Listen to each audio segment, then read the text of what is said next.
On se retrouve pour un nouveau conte. En ce moment, les contes thérapeutiques, toujours les contes thérapeutiques de Jacques Salomé.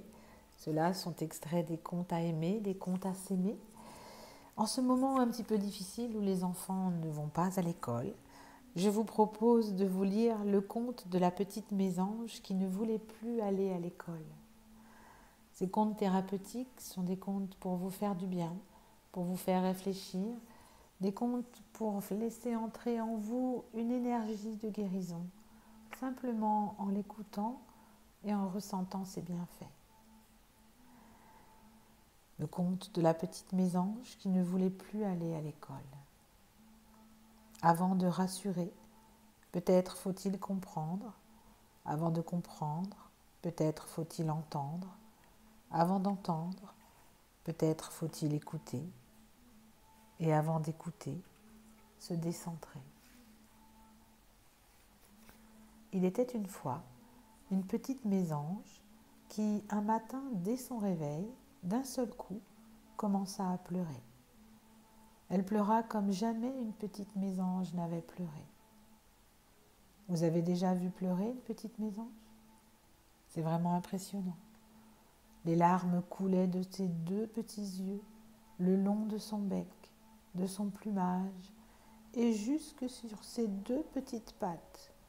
Elle ruisselait de partout. Entre deux sanglots, elle disait « Je ne veux plus aller à l'école, je ne veux plus y aller !» Sa maman fut très inquiète. Oui, j'ai oublié de vous dire que les mamans des mésanges aiment tellement leurs enfants qu'à la moindre tristesse, la moindre douleur manifestée, les voilà toutes chamboulées de l'intérieur.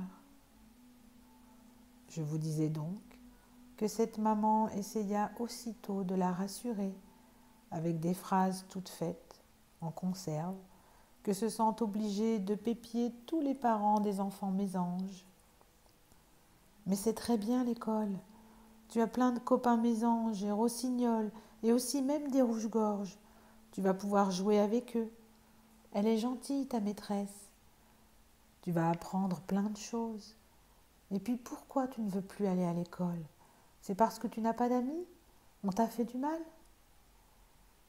Vous remarquerez également que la grande spécialité des parents mésanges, c'est qu'ils veulent comprendre, en oubliant qu'il est important d'entendre. Ils posent plein de questions et apportent tout de suite des réponses qui ne permettent pas aux enfants mésanges de dire leur ressenti. Des réponses qui permettent aux parents mésanges de tenter de se rassurer, mais qui les entraînent à des années-lumière de leurs enfants. Alors, pour apaiser sa mère, la petite mésange répondit « Je n'ai pas de copains, ils ne veulent pas jouer avec moi, je me sens très seule. » La maman fut très impressionnée. Elle se souvint qu'au même âge, et même plus tard, elle aussi s'était sentie très seule, sans aucun copain. Alors, comme toutes les mamans mésanges qui veulent bien faire, elle décida aussitôt d'inviter les copains de sa fille. Elle voulait trouver une solution. Elle voulait faire pour sa fille. Elle voulait surtout que son enfant ne souffre plus. Et elle pensait qu'elle avait compris sa véritable demande. Elle ne savait pas, cette maman mésange, que le plus important n'était pas de faire pour son enfant à sa place, mais de l'écouter, de la confirmer, de lui dire par exemple « Oui, j'entends ta tristesse, je sens qu'elle est très importante pour toi. Peut-être y a-t-il derrière cette tristesse une grosse colère toute noire qui ne peut pas se dire. » Vous savez que souvent, derrière la tristesse, chez les mésanges, il y a surtout le réveil d'une blessure. Les tristesses les plus terribles sont celles qu'on ne peut pas dire, celles qui restent au fond de la gorge et du ventre. Peut-être que la petite mésange ne pouvait pas dire la grosse tristesse qu'elle avait en elle. C'est difficile d'oser parler des blessures de l'enfance à quelqu'un qu'on aime et auquel on ne veut pas faire de peine. Moi, je ne sais pas laquelle de ces blessures avait été réveillée à l'école. Mais vous ai-je déjà dit le nom de cette mésange? Elle s'appelait Raza. Ce que je peux révéler par contre, c'est qu'il existe 4 grandes blessures dans l'enfance des mésanges. Chacune est à l'origine des souffrances, de désarroi et de comportements de fuite ou d'agressivité. Peut-être qu'en les énonçant, allez-vous reconnaître dans laquelle se débattait Raza.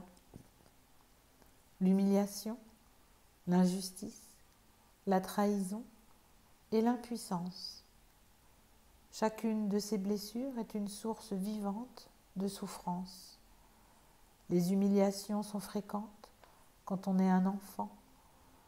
Elles ont pour point de départ un jugement de valeur, une disqualification. Les injustices sont vécues à partir d'une accusation ou d'un reproche non fondé, ou d'un préjudice qui vous est infligé à tort. La trahison blesse les sentiments quand on a mis sa confiance en quelqu'un et qu'il ne tient pas à ses engagements. L'impuissance se révèle quand nous sommes dans un rapport de force qui nous oblige à subir, à accepter le point de vue ou la violence que nous impose quelqu'un. Peut-être Raza pourra-t-elle un jour parler avec plus de liberté de l'impuissance dans laquelle elle s'est sentie coincée, et peut-être ainsi mieux se positionner, sortir de son silence face aux personnes qui lui ont fait violence. Il y a un moment dans la vie d'une mésange où il faut faire un peu d'archéologie familiale, descendre dans les caves de son existence, prendre le risque de retrouver les accidents de son histoire. Encore un joli conte que je vous laisse méditer, que je vous laisse ressentir au plus profond de vous. Juste le ressentir et voir son effet thérapeutique.